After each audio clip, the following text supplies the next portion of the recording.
Hi, Cherie here.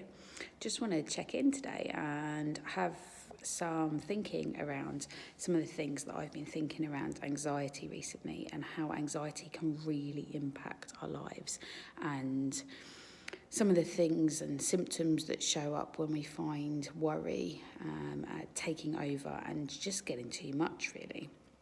Because anxiety can show up in so many ways. So it could be taking us to our bed or finding physical ailments that are difficult to deal with.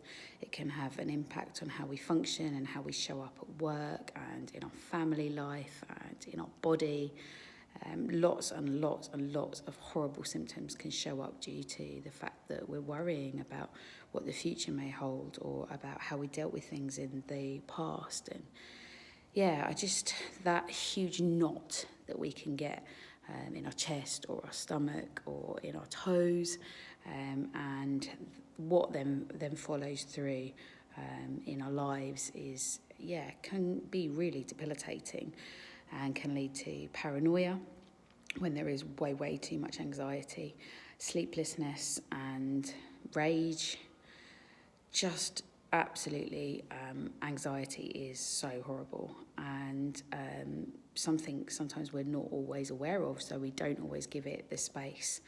There's a lot of self-help books out there that can help us along a path, and there's a lot of wonderful advice about self-love and self-care and things that we can really utilise.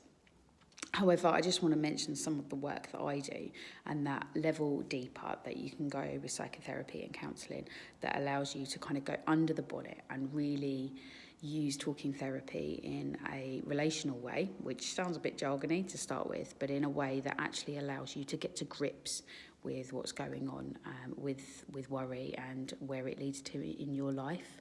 And through doing that, we slow things down.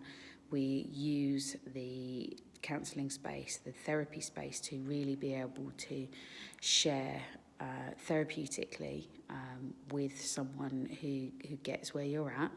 It's really important that you feel comfortable with working with me so I can understand where you're at and we can understand to clear some of this stuff up. If you want to, and if not, to find other ways that might feel more comfortable, other ways of well-being, because we all have mental health, we all have anxiety.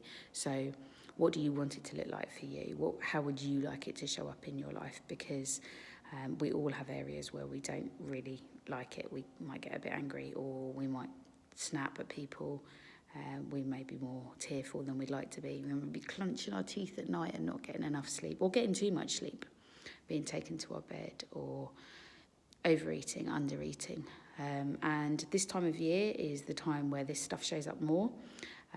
Generally, we don't tend to think about going into therapy until February or March time. But I wonder what it would be like for you to think about beforehand, to think about, okay, well, let's get ahead of that curve and maybe think about how we can be the best version of ourselves. I'd really love to help you on your journey if that's where you're at the moment. So get in touch. You can text me, you can email me, you can private message me on any social media, or you can just plain old phone call. I'd really like to work with the kind of people that want to do this work. So I look forward to hearing from you. And today I wish you the best of days, and I hope you're having a great one wherever you're at. And I look forward to speaking to you all soon.